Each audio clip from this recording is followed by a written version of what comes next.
ज्योति we धवा हो जाने के बाद बूटी का स्वभाव बहुत कटु हो गया था।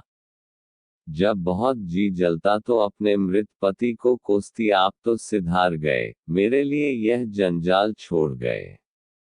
जब इतनी जल्दी जाना था तो ब्याह न जाने किस लिए किया। घर में भूनी भौन नहीं, चले थे ब्याह करने। वह चाहती तो दूसरी सगाई कर लेती। अईरों में इसका रिवाज है। देखने सुनने में भी बुरी न थी। दो एक आदमी तैयार भी थे, लेकिन बूटी पतिव्रता कहलाने के मोह को न छोड़ सकी। और यह सारा क्रोध उतरता था बड़े लड़के मोहन पर, जो अब 16 साल का था। सोहन अभी छोटा था और मैना लड़की थी। ये दोनों अभी किसी लायक न थे। अगर यह तीनों न होते तो बूटी को क्यों इतना कष्ट होता। जिसका थोड़ा सा काम कर देती, वही रोटी कपड़ा दे देता। जब चाहती किसी के सिर बैठ जाती। अब अगर वह कहीं बैठ जाए तो लोग यही कहेंगे कि 3-3 बच्चों के होते इसे यह क्या सूझी। मोहन भरसक उसका भार हल्का करने की चेष्टा करता। गायों भैंसों की सानी पानी दुहना मथना यह सब कर लेता, लेकिन बूटी का मुंह सीधा न होता था। वह रोज एक न एक खुचर निकालती रहती और मोहन ने भी उसकी घुड़कियों की परवाह करना छोड़ दिया था। पति उसके सिर गृहस्थी का यह भार पटक कर क्यों चला गया। उसे यही गिला था। बेचारी का सर्वनाश ही कर दिया। न खाने का सुख मिला, न पहनने ओढ़ने का, न और किसी बात का। इस घर में क्या आई, मानो भट्टी में पड़ गई। उसकी वैधव्य साधना और अतृप्त भोग लालसा में सदैव द्वंद्व सा मचा रहता था और उसकी जलन में उसके हृदय की सारी मृदुता जलकर भस्म हो गई थी। पति के पीछे और कुछ नहीं तो बूटी के पास 4-500 के गहने थे, लेकिन एक एक करके सब उसके हाथ से निकल गए। उसी मोहल्ले में उसकी बिरादरी में कितनी ही औरतें थीं, जो उससे जेठी होने पर भी गहने झमकाकर, आंखों में काजल लगाकर, मांग में सेंदूर की मोर रेखा डालकर मानो उसे जलाया करती थीं। इसलिए अब उनमें से कोई विधवा हो जाती तो बूटी को खुशी होती और यह सारी जलन वह लड़कों पर निकालती, विशेषकर मोहन पर। वह शायद सारे संसार की स्त्रियों को अपने ही रूप में देखना चाहती थी। कोत्सा में उसे विशेष आनंद मिलता था।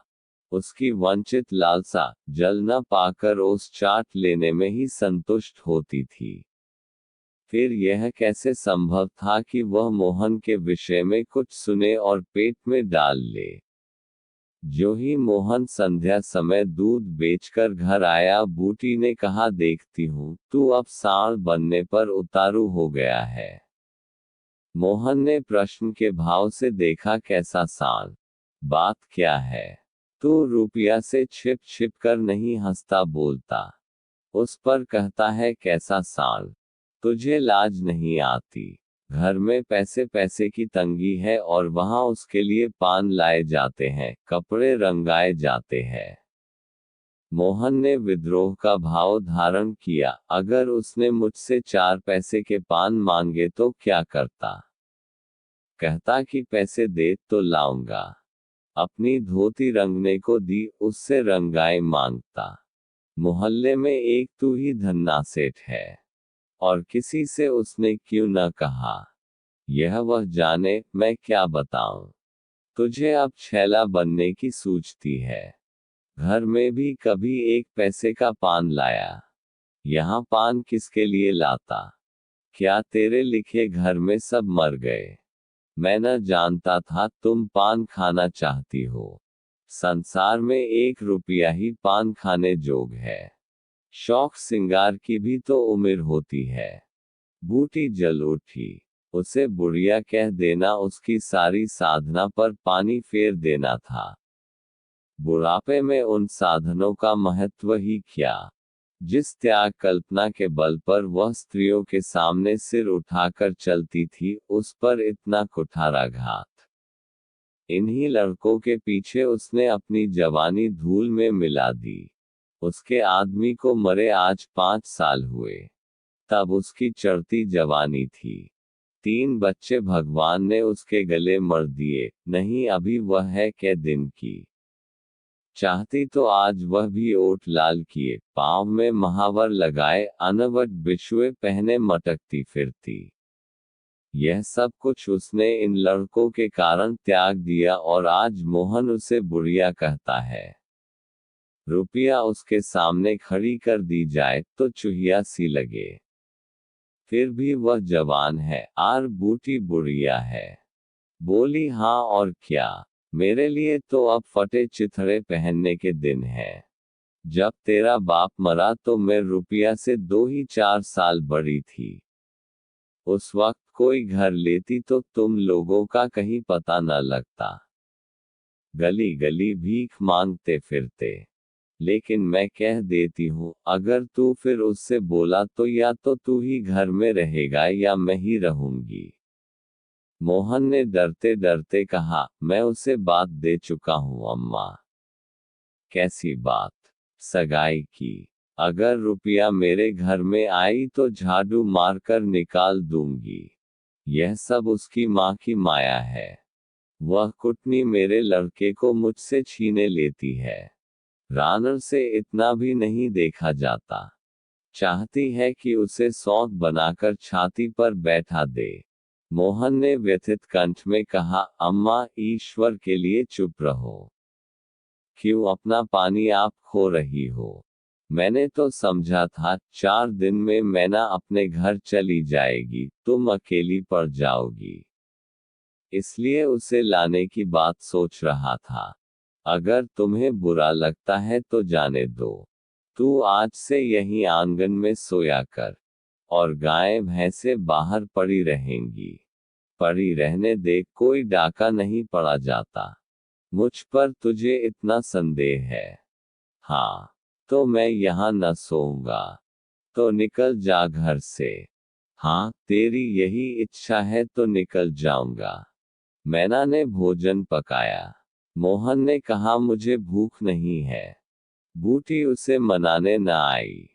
मोहन का युवक हृदय माता के इस कठोर शासन को किसी तरह स्वीकार नहीं कर सकता। उसका घर है, ले ले। अपने लिए वह कोई दूसरा ठिकाना ढूंढ निकालेगा। रुपया ने उसके रूखे जीवन में एक स्निग्धता भर ही दी थी। जब वह एक अव्यक्त कामना से चंचल हो रहा था, जीवन कुछ सूना सूना लगता था, रुपया ने नव वसंत की भांति आकर उसे पल्लवित कर दिया। मोहन को जीवन में एक मीठा स्वाद मिलने लगा। कोई काम करना होता, पर ध्यान रुपया की ओर लगा रहता। सोचता, उसे क्या दे दे कि वह प्रसन्न हो जाए। अब वह कौन मुंह लेकर उसके पास जाए? क्या उससे कहे कि अम्मा ने मुझे तुझसे मिलने को मना किया है? अभी कल ही तो बरगद के नीचे दोनों में कैसी कैसी बातें हुई थी। मोहन ने कहा था, रूपा तुम इतनी सुंदर हो, तुम्हारे 100 गाहक निकल आएंगे। मेरे घर में तुम्हारे लिए क्या रखा है? इस पर रुपया ने जो जवाब दिया था, वह तो संगीत की तरह अब भी उसके प्राण में बसा हुआ था। मैं तो तुमको चाहती हूँ मोहन, अकेले तुमको। परगने के चौधरी हो जाओ तब भी मोहन हो, मजूरी करो तब भी मोहन हो। उसी रुपया से आज वह जाकर कहे, मुझे अब तुमसे कोई सरोकार नहीं है। नहीं, यह नहीं हो सकता। उसे घर की परवाह नहीं है। वह रुपनिया के साथ माँ से अलग रहेगा। इस जगह न सही, किसी दूसरे मोहल्ले में सही। इस वक्त भी रुपया उसकी राह देख रही होगी। कैसे अच्छे बीड़े लगाती है। कहीं अम्मा सुन पावे कि वह रात को रुपया के द्वार पर गया था तो प्राण ही दे दे। दे दे प्राण। अपने भाग तो नहीं बखानती कि ऐसी देवी बहू मिली जाती है। न जाने क्यों रुपया से इतना चिढ़ती है। वह जरा पान खा लेती है, जरा साड़ी रंग कर पहनती है। बस यही तो। चूड़ियों की झनकार सुनाई दी। रुपनिया आ रही है। हाँ, वही है। रुपया उसके सिरहाने आकर बोली, सो गए क्या मोहन? घड़ी भर से तुम्हारी राह देख रही हूँ। आए क्यों नहीं? मोहन नींद का मक्कर किए पड़ा रहा। रुपया ने उसका सिर हिलाकर फिर कहा, क्या सो गए मोहन? उन कोमल उंगलियों के स्पर्श में क्या सिद्धि थी, कौन जाने। मोहन की सारी आत्मा उन्मत्त हो उठी। उसके प्राण मानो बाहर निकलकर रुपया के चरणों में समर्पित हो जाने के लिए उछल पड़े। देवी वरदान के लिए सामने खड़ी है। सारा विश्व जैसे नाच रहा है। उसे मालूम हुआ जैसे उसका शरीर लुप्त हो गया है, केवल वह एक मधुर स्वर की भांति विश्व की गोद में चिपटा हुआ उसके साथ नृत्य कर रहा है। रुपया ने कहा, अभी से सो गए क्या जी? मोहन बोला, हाँ, जरा नींद आ गई थी रूपा। तुम इस वक्त क्या करने आई? कहीं अम्मा देख ले तो मुझे मार ही डाले। तुम आज आए क्यों नहीं? आज अम्मा से लड़ाई हो गई। क्या कहती थी? कहती थी, रुपया से बोलेगा तो मैं प्राण दे दूंगी। तुमने पूछा नहीं, रुपया से क्यों चिढ़ती हो? अब उनकी बात क्या कहूँ रूपा। वह किसी का खाना पहनना नहीं देख सकती। अब मुझे तुमसे दूर रहना पड़ेगा। मेरा जी तो न मानेगा। ऐसी बात करोगी तो मैं तुम्हें लेकर भाग जाऊंगा। तुम मेरे पास एक बार रोज आया करो। बस, और मैं कुछ नहीं चाहती। और अम्मा जो बिगड़ेंगी तो मैं समझ गई। तुम मुझे प्यार नहीं करते। मेरा बस होता तो तुमको अपने प्राण में रख लेता। इसी समय घर के किवाड़ खटके। रुपया भाग गई। 2 मोहन दूसरे दिन सोकर उठा तो उसके हृदय में आनंद का सागर सा भरा हुआ था। वह सोहन को बराबर डांटता रहता था। सोहन आलसी था। घर के काम धंधे में जी न लगाता था। मोहन को देखते ही वह साबुन छिपाकर भाग जाने का अवसर खोजने लगा। मोहन ने मुस्कुराकर कहा, धोती बहुत मैली हो गई है सोहन। धोबी को क्यों नहीं देते? सोहन को इन शब्दों में स्नेह की गंध आई। धोबिन पैसे मांगती है तो पैसे अम्मा से क्यों नहीं मांग लेते? अम्मा कौन पैसे दिए देती है? तो मुझसे ले लो। यह कहकर उसने एक इकन्नी उसकी ओर फेंक दी। सोहन प्रसन्न हो गया। भाई और माता दोनों ही उसे धिक्कारते रहते थे। बहुत दिनों बाद आज उसे स्नेह की मधुरता का स्वाद मिला। इकन्नी उठा ली और धोती को वहीं छोड़कर गाय को खोलकर ले चल। मोहन ने कहा, रहने दो, मैं इसे लिए जाता हूँ। सोहन ने पगहिया मोहन को देकर फिर पूछा, तुम्हारे लिए चिलम रख लाऊं? जीवन में आज पहली बार सोहन ने भाई के प्रति ऐसा सद्भाव प्रकट किया था। इसमें क्या रहस्य है, यह मोहन की समझ में नहीं आया। बोला, आग हो तो रखाओ। मैना सिर के बाल खेले आंगन में बैठी घरौंदा बना रही थी। मोहन को देखते ही उसने घरौंदा बिगाड़ दिया और अंचल से बाल छिपाकर रसोई घर में बर्तन उठाने चली। मोहन ने पूछा, क्या खेल रही थी मैना? मैना डरी हुई बोली, कुछ नहीं तो। तू तो बहुत अच्छे घरौंदे बनाती है। जरा बना देखूं। मैना का रुआसा चेहरा खिल उठा। प्रेम के शब्द में कितना जादू है। मुंह से निकलते ही जैसे सुगंध फैल गई। जिसने सुना उसका हृदय खिल उठा। जहां भय था वहां विश्वास चमक उठा। जहां कटुता थी वहां अपनापा छलक पड़ा। चारों ओर चेतनता दौड़ गई।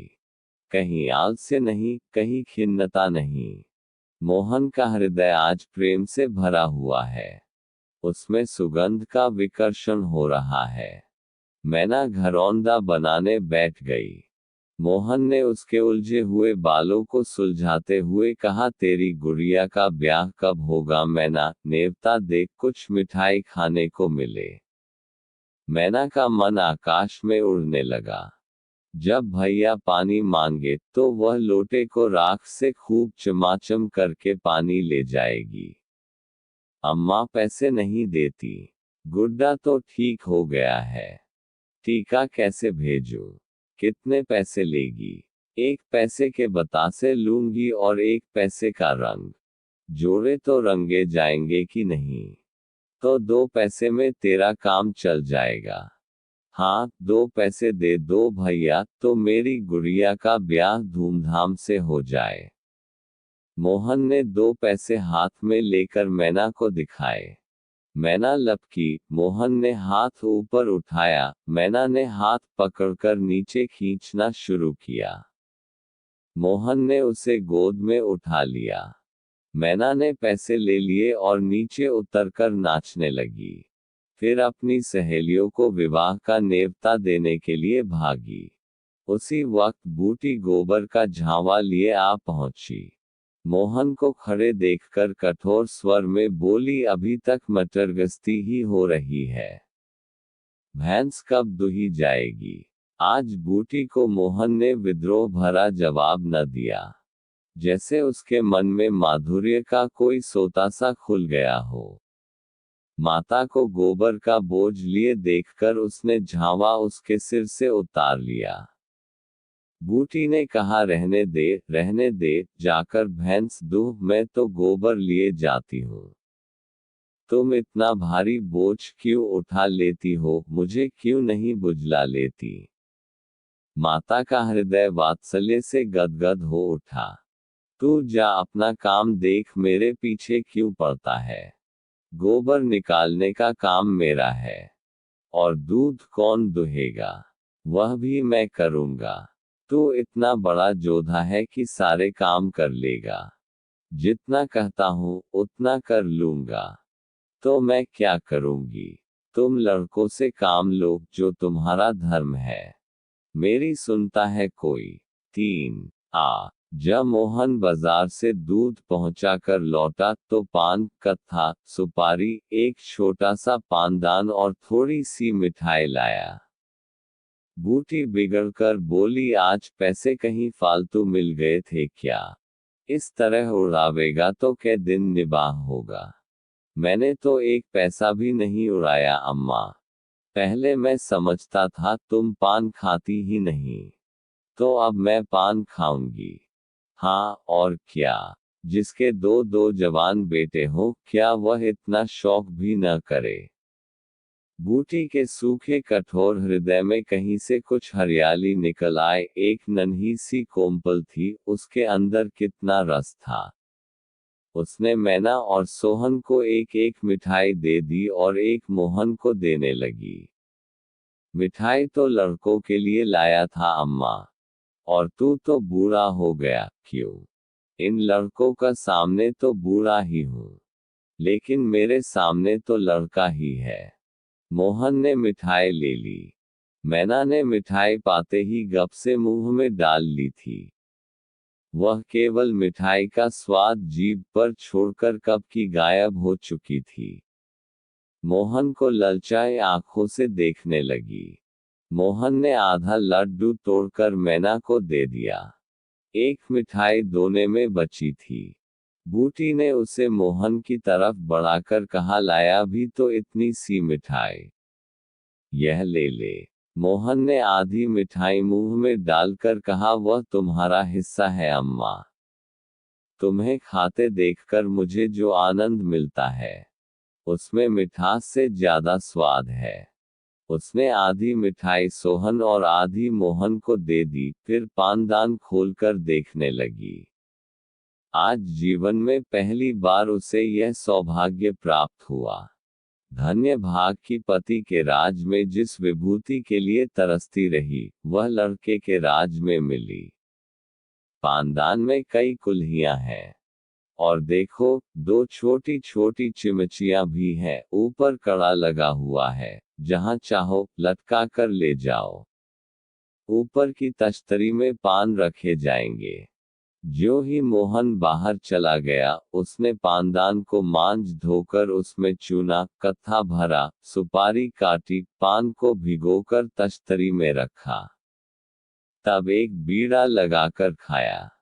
उस बीड़े के रस ने जैसे उसके वैधव्य की कटुता को स्निग्ध कर दिया। मन की प्रसन्नता व्यवहार में उदारता बन जाती है। अब वह घर में नहीं बैठ सकती। उसका मन इतना गहरा नहीं कि इतनी बड़ी विभूति उसमें जाकर गुम हो जाए। एक पुराना आईना पड़ा हुआ था। उसने उसमें मुंह देखा। ओठों पर लाली है।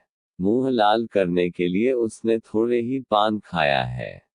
धनिया ने आकर कहा, काकी तनिक रस्सी दे दो, मेरी रस्सी टूट गई है। कल बूटी ने साफ कह दिया होता, मेरी रस्सी गांव भर के लिए नहीं है। रस्सी टूट गई है तो बनवा लो।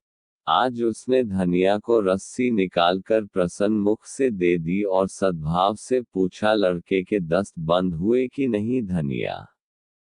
धनिया ने उदास मन से कहा, नहीं काकी, आज तो दिन भर दस्त आए। जाने दांत आ रहे हैं। पानी भर ले तो चल जरा देखूं, दांत ही है कि कुछ और फसाद है। किसी की नजर वजह तो नहीं लगी। अब क्या जाने काकी, कौन जाने किसी की आंख फूटी हो। चोनचाल लड़कों को नजर का बड़ा डर रहता है। जिसने चुमकार कर बुलाया, झट उसकी गोद में चला जाता है। ऐसा हंसता है कि तुमसे क्या कहूं। कभी कभी माँ की नजर भी लग जाया करती है। ऐ नौच काकी, भला कोई अपने लड़के को नजर लगाएगा? यही तो तू समझती नहीं। नजर आप ही लग जाती है। धनिया पानी लेकर आई तो बूटी उसके साथ बच्चे को देखने चली। तू अकेली है। आजकल घर के काम धंधे में बड़ा अंज होता होगा। नहीं काकी, रुपया आ जाती है, घर का कुछ काम कर देती है, नहीं अकेले तो मेरी मरण हो जाती। बूटी को आश्चर्य हुआ। रुपया को उसने केवल तितली समझ रखा था।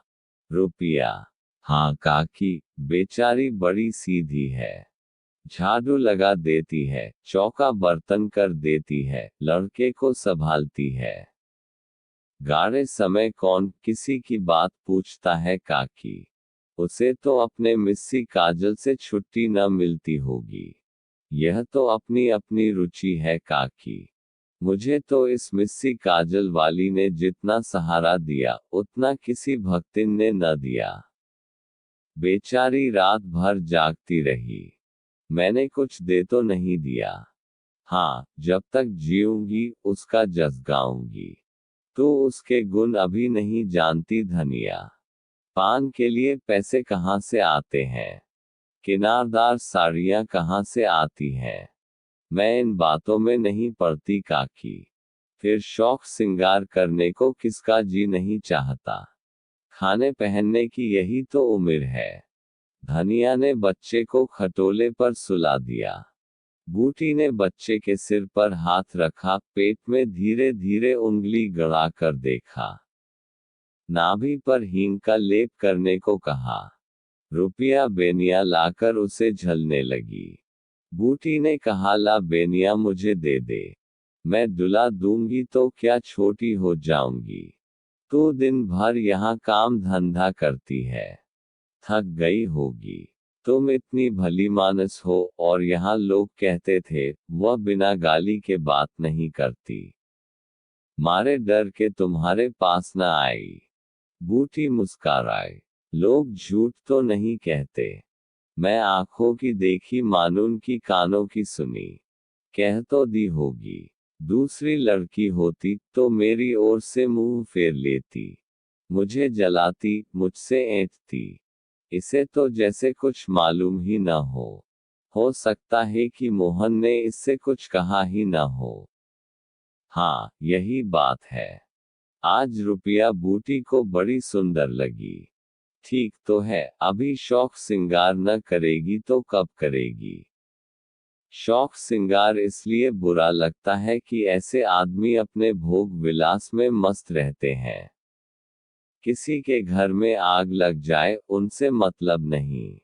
उनका काम तो खाली दूसरों को रिझाना है। जैसे अपने रूप की दुकान सजाए, राह चलतों को बुलाती हो कि जरा इस दुकान की सैर भी करते जाए। ऐसे उपकारी प्राणियों का सिंगार बुरा नहीं लगता। नहीं, बल्कि और अच्छा लगता है। इससे मालूम होता है कि इसका रूप जितना सुंदर है, उतना ही मन भी सुंदर है। फिर कौन नहीं चाहता कि लोग उनके रूप की बखान करें। किसे दूसरों की आंखों में छुप जाने की लालसा नहीं होती। बूटी का यौवन कब का विदा हो चुका, फिर भी यह लालसा उसे बनी हुई है। कोई उसे रस भरी आंखों से देख लेता है तो उसका मन कितना प्रसन्न हो जाता है। जमीन पर पांव नहीं पड़ते। फिर रूपा तो अभी जवान है। उस दिन से रूपा प्रायः 2-1 बार नित्य बूटी के घर आती। बूटी ने मोहन से आग्रह करके उसके लिए अच्छी सी साड़ी मंगवा दी। अगर रूपा कभी बिना काजल लगाए या बेरंगी साड़ी पहने आ जाती तो बूटी कहती, बहू बेटियों को यह जोगिया भेस अच्छा नहीं लगता। यह भेस तो हम जैसी बूढ़ियों के लिए है। रूपा ने एक दिन कहा, तुम बूढ़ी काहे से हो गई अम्मा। लोगों को इशारा मिल जाए तो भौरों की तरह तुम्हारे द्वार पर धरना देने लगे। बूटी ने मीठे तिरस्कार से कहा, चल, मैं तेरी माँ की सौंत बनकर जाऊंगी। अम्मा तो बूढ़ी हो गई। तो क्या तेरे दादा अभी जवान बैठे हैं? हाँ, ऐसा, बड़ी अच्छी मिट्टी है उनकी। बूटी ने उसकी ओर रस भरी आंखों से देखकर पूछा, अच्छा बता, मोहन से तेरा ब्याह कर दूं? रूपा लजा गई। मुख पर गुलाब की आभा दौड़ गई। आज मोहन दूध बेचकर लौटा तो बूटी ने कहा, कुछ रुपये पैसे जुटा, मैं रूपा से तेरी बातचीत कर रही हूँ।